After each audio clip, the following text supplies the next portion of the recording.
I am Michael Santos with Prison Professors. A lot of you know me because I try to come into prisons every day and bring inspiring people, but it's really important for me to bring females, women into prisons, particularly women who have gone through the system but emerged successfully. And today I get the privilege of introducing you to Belen, who is going to share with us not only her story about going into the criminal justice system, but more importantly, how the decisions that she made while she was inside have put her into a leadership position outside where she is working in advocacy and working to change the system. So, Belen, I just want to thank you so much for taking time out of your busy schedule to speak with men and women who are currently incarcerated. Could you give us just a little background about your story, what brought you, about your journey into the criminal justice system? Well, first of all, thanks so much for having me. It is a pleasure always. And props to you for what you're doing. Well, my story, like in many instances, unfortunately, I was engaged into criminal activity at some point in my life. I was the owner of the three largest high-end companionship agencies in the United States. So I was indicted in several charges, including money laundering and transportation of individuals for illegal purposes, which led to my conviction in 2018.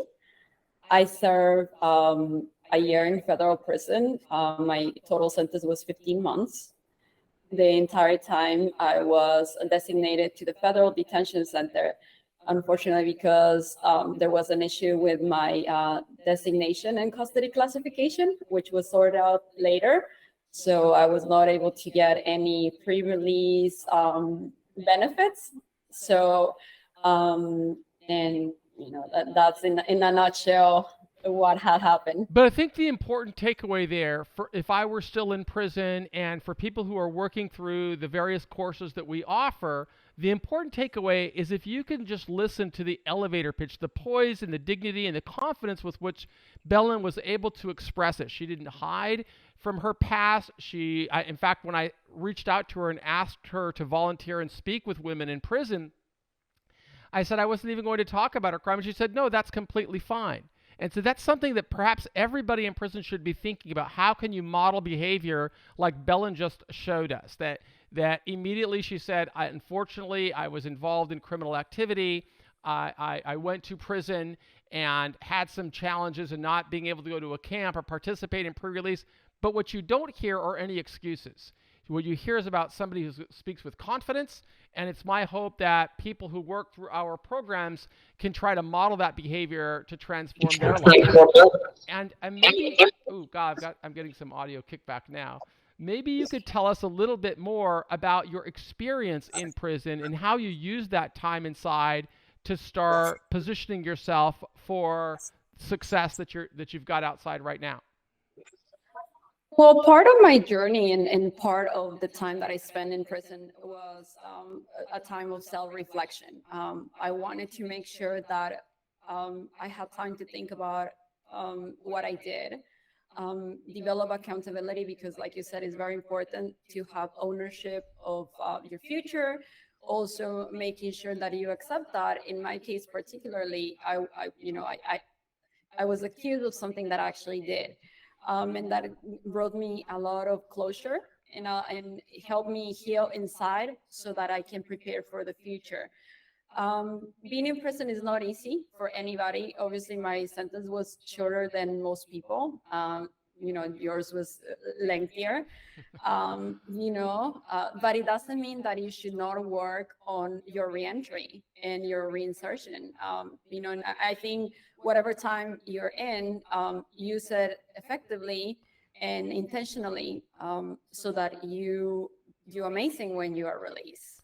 Did you have some role models or people that inspired you while you were inside, whether it was people with whom you were serving time or people you read about or people that came in and taught classes? Because I'm always encouraging people in prison to look to leadership like people like you and say, well, I would like to emerge from here successfully, because when you're in prison, sometimes it's easy to let the pressure kind of bring us down. And it's important to not only look at where we are today, but what we want to become. Tell us about how how you did it, and if anyone helps you along that path. Well, first of all, I was very intellectually curious when I was incarcerated, which led me to read about 50 books, if not more. So, and I read all kinds of topics, including biographies, inspirational books, history, so that I can get educated on a lot of things that I didn't have time to learn about when I was in the free world. Many of those things inspire me, but I think one of the ones that inspired me the most, too, actually, was Nelson Mandela's books, because I think from the perspective of leadership and somebody that had suffered tremendously injustices and the trauma of incarceration, he was very inspirational to me. And you too, and that's how we connected, because I knew that there had to be something beyond the four corners of my room. So yeah, and a lot of people along the way, including correctional officers, staff at the institution, family, friends. I never wanted to lose that sense of reality, and also trying to make amends with them, because what I did hurt a lot of people and hurt society. And so, to the extent somebody can learn how to articulate your experience, just like Belen just did, I think opportunities open. When people don't know how to do that, or live with this mindset of, it's not my fault, the system doesn't offer me any programs, there's nothing going on here, those people can fall into a pattern of continuing struggle. But Belen didn't do that. She said that she read biographies. She learned from Nelson Mandela, just like I learned from Nelson Mandela and many others. But what's super cool about Belen's story is that when she got out of prison, she didn't just run away from her past. Instead, she has devoted her career to trying to improve outcomes for other people going through the system. And I think that you could provide a lot of value right now to our audience by telling them the kind of work that you began to pursue when you came home and the steps you took to get that type of work. So when I was released from incarceration in January 25th of 2020, I was very happy, but at the same time, I knew that I had the great responsibility of changing a lot of things that I didn't agree with, and that made me very sad, because I witnessed things that probably nobody should see, especially working as a suicide watch companion at the institution. So when I was released with $8 in my pocket, I said to myself, there has to be a way to change this. So I think a lot of people incarcerated want to become advocates, and that's one of my passions. What I do now through initiatives, through my work, and most recently through finding ways through legislation to try to change the system. So like you said, sometimes the opportunities within the institutions are not there, but I'm a firm believer that although many doors have closed for us or in front of us, we need to build more doors, and allow ourselves to be certain that, we're all unique. We have many talents, and prison is just another experience that should propel our success.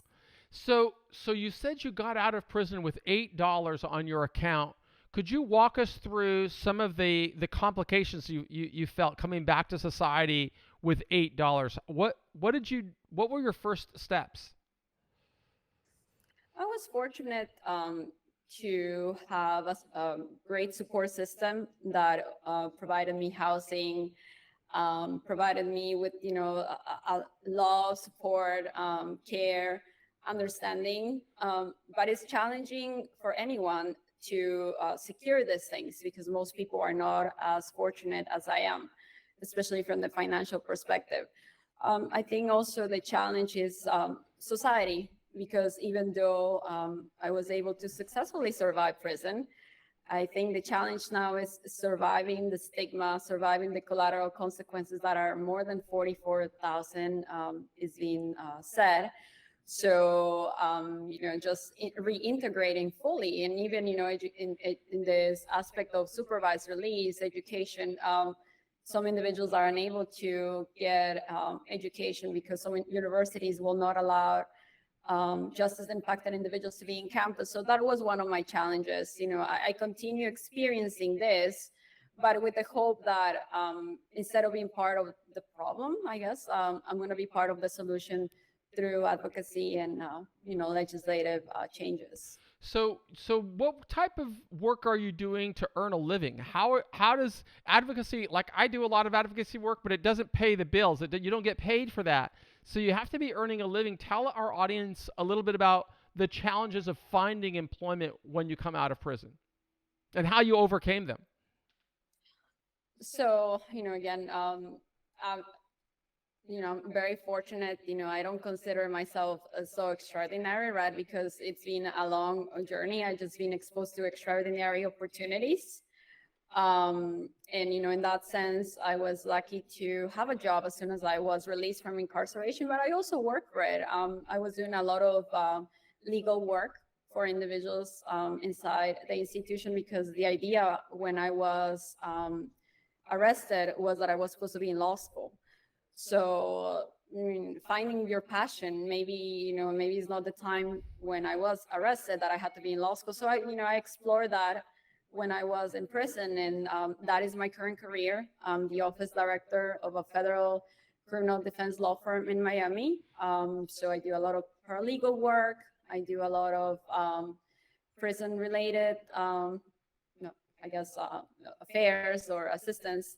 But yeah, you're right. I mean, advocacy is not something that, it's going to generate a lot of financial resources, but it's something that I love.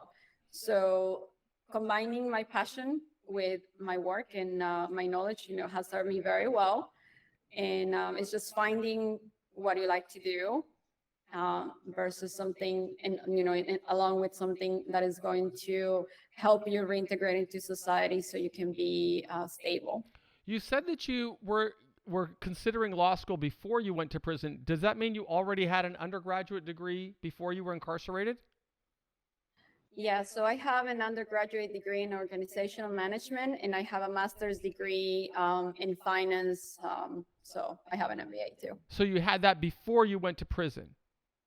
Correct. And then it's my understanding that after you got released from prison, you continued with your education in a formal way. Did you go to law school, or did you go to paralegal school, or are these things that you've learned on your own? Well, I tried to get a PhD, and that was one of my initial challenges and heartbreaks in a way. It was an eye opener for me.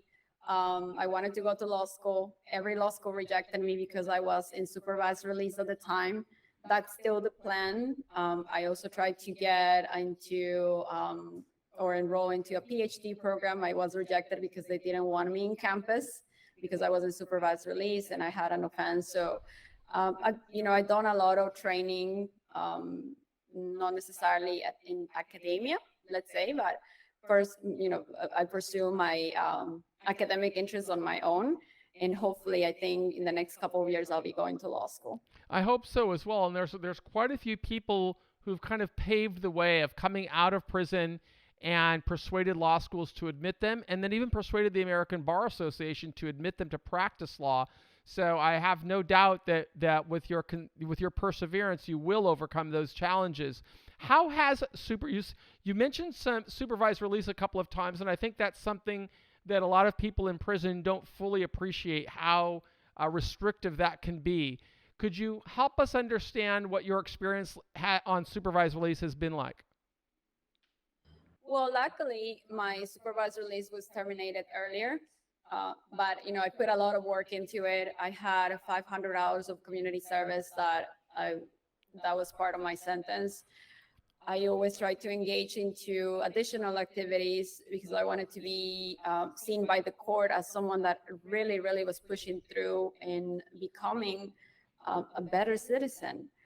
So with all that, I was able to have my supervised release terminated earlier, but it was challenging because obviously I had to have employment, I had to have a stable housing, I had to make sure that I comply with the additional conditions of my supervision. And one of them is your probation officer just shows up unannounced anytime.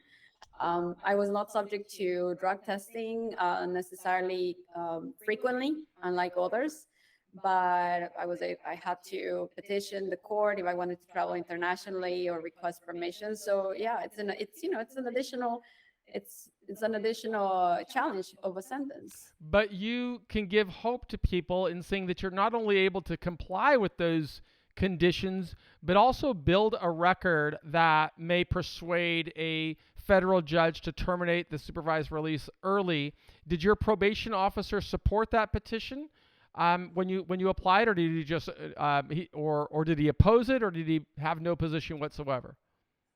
Well, it's very interesting because in my case, I had a good relationship, professional relationship with my probation officer, and part of the reason why my supervision was terminated earlier, it was because of the challenge of enrolling back in school.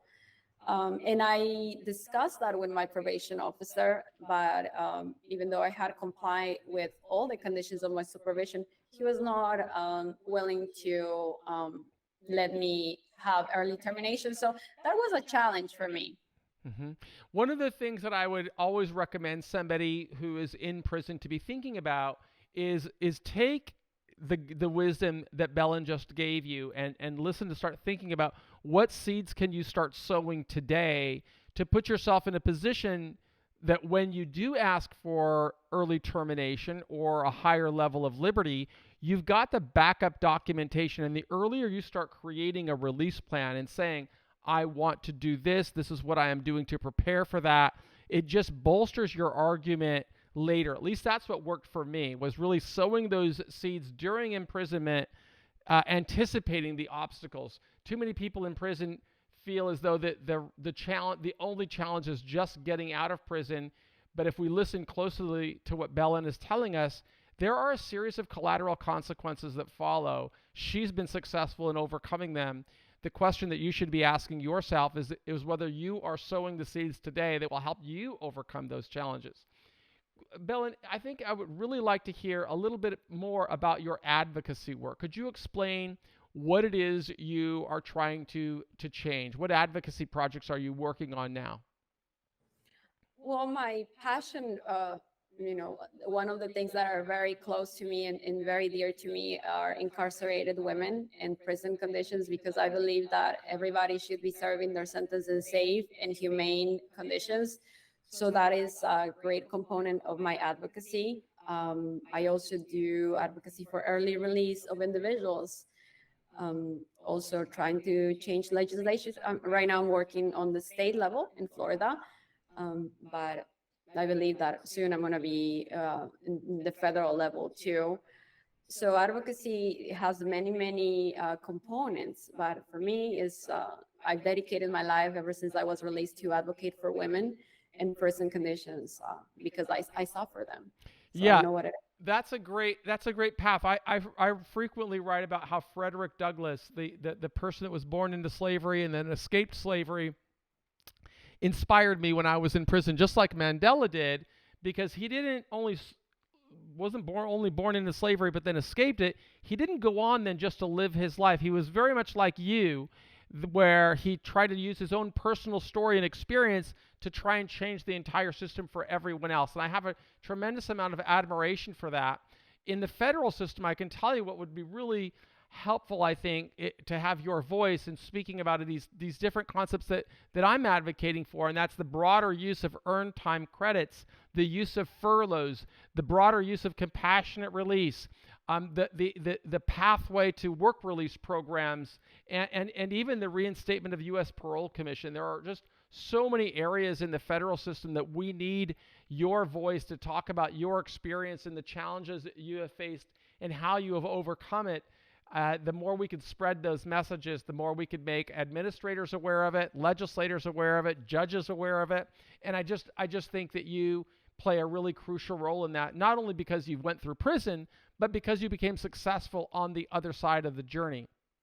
Are people able to connect with you? And if they are, could you give us a way that people might reach out to you? Because I do go into a lot of women's prisons, and I think they want to see people like you and connect with people like you that are advocating for them. Is there a way for them to connect with you? Sure. I'll be happy to discuss with anybody. My email is belen at paulpetrucci.com. Usually, that's the easiest way to reach me. And I have an open door policy always for anybody because I want to help. I want everybody to succeed.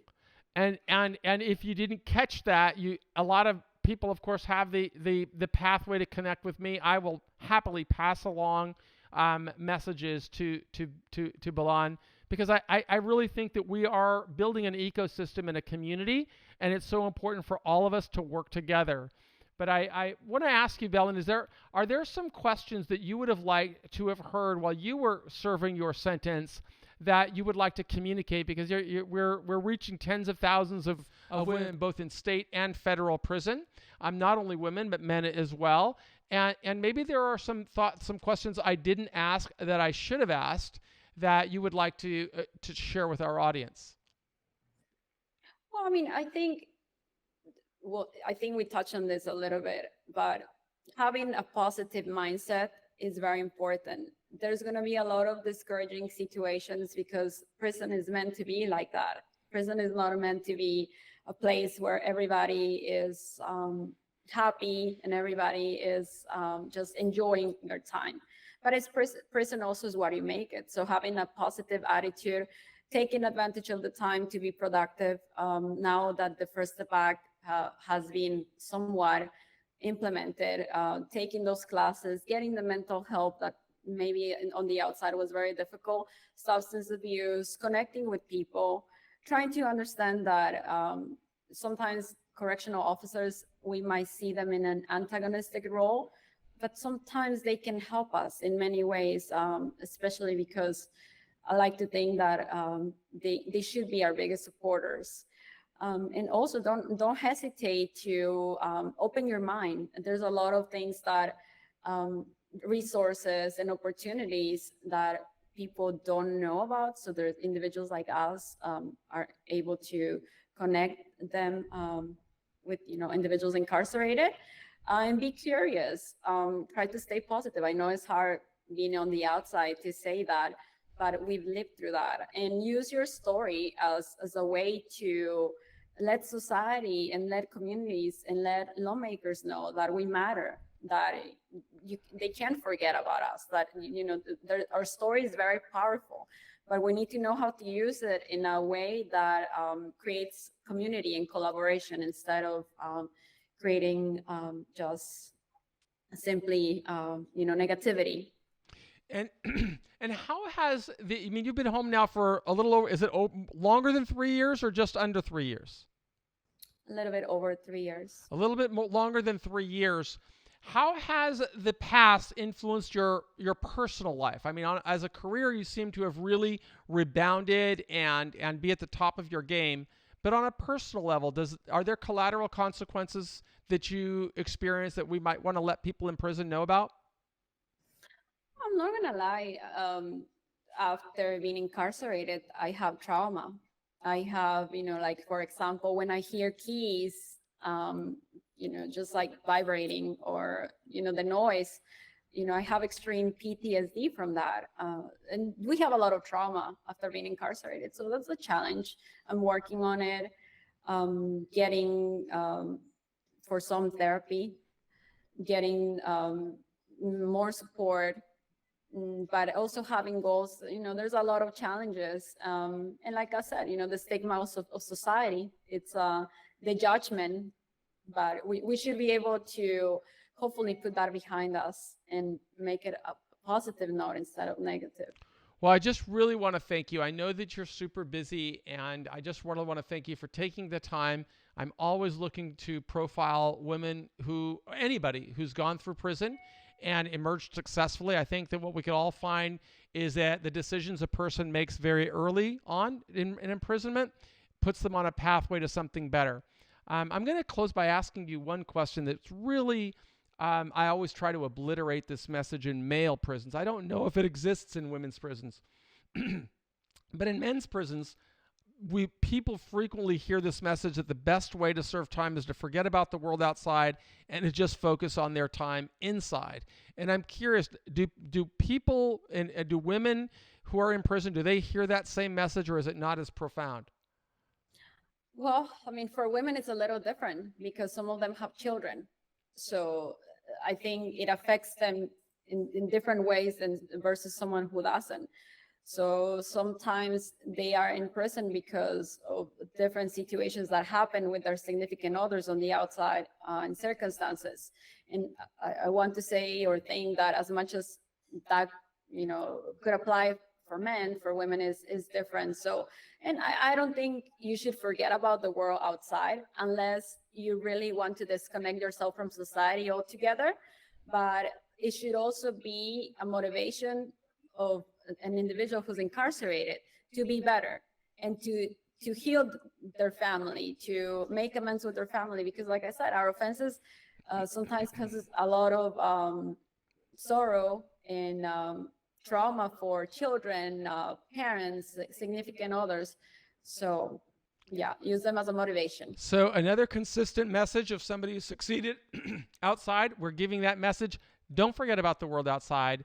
This is where you want to be. The more you learn how to live in prison and forget about the world outside, the more you're simultaneously learning to fail when you come home. We want you to be successful when you come home, and we want you to start sowing those seeds for success today. So Belen, again, I just want to thank you for taking time to speak with our audience. I'm Michael Santos, the founder of Prison Professors, and we believe in you. Thank you. I was just talking with Belen at the end of the program. She was asking me how I distribute these into prisons. And if you're in the course, you kind of know how I do it. So I thought, rather than just tell her, let me record it, and it's kind of a recap for her story. Those of you who've gone through the Preparing for Success After Prison program know that there are 10 parts. And the first part is to define success. The second part is to set goals that align with how you define success. Those are like the prerequisites. Just like Belen said she wanted to go to law school, there's a prerequisite to go to law school. First, you've got to get an undergraduate degree. Got to do pretty well on the LSAT, okay? After you've done those prerequisites, you can move into the other 8 parts of the course, which is you got to have the right attitude. 4, you've got to aspire to something. You got to aspire to something more than where you are. 5, you got to take action. 6, you have to hold yourself accountable. 7, you have to keep your head in the game. You've got to be aware of opportunities that are around you, and you've got to make others aware of you. 8, you've got to be authentic. You can't talk about wanting to be successful. You got to do it. 9, you've got to celebrate every achievement. And 10, you have to really live in gratitude and express appreciation for the blessings that have come your way. So in listening to Belen, I could really easily take her story and talk about how does it fit into that 10-part plan. Remember, I never ask anybody to do anything I didn't do. So 1, Belen said that when she went to prison, she wanted to recalibrate. She recognized that she didn't want to be a criminal, and she wanted to build a record that would show something different. So she had that mindset from the start. She set goals to learn and to read. She didn't wait for the prison system to change her life. She didn't wait for the First Step Act. She didn't make complaints about not being in a camp or not qualifying for something. She said, what can I do? And she said she read like 50 biographies.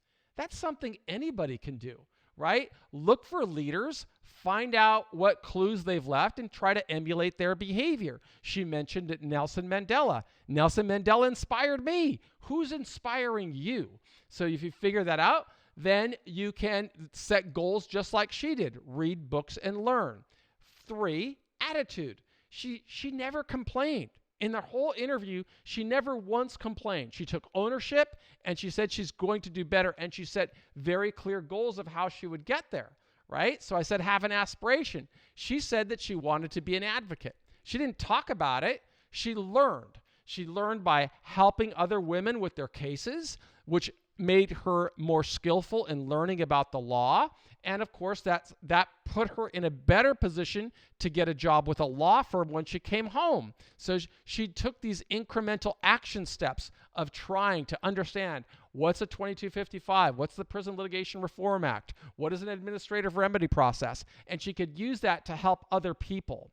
Then what was the next thing in this program is you've got to hold yourself accountable. She didn't do these things for a lower bunk pass or an extra bowl of Wheaties. She did it because she genuinely wanted to create new opportunities, never making excuses, but measuring progress every step of the way. That's something anybody can do. Then the next one was awareness. What's she doing? She's finding her own way to learn, and she's still doing that. She came out of prison with $8 to her name, didn't complain about it, succeeded in getting a job, recognized that she had to work hard to do it. Then she made the world aware of her because of her hard work. The law firm recognized her. Advocacy groups recognized her. She's able to travel. Her probation officer may not have been supportive, but she built a pathway to persuade a federal judge to grant her liberty. Then it's, what's the next one on there? Is authenticity. Again, don't be filled with happy talk. Be somebody that makes something happen. That's what success is all about.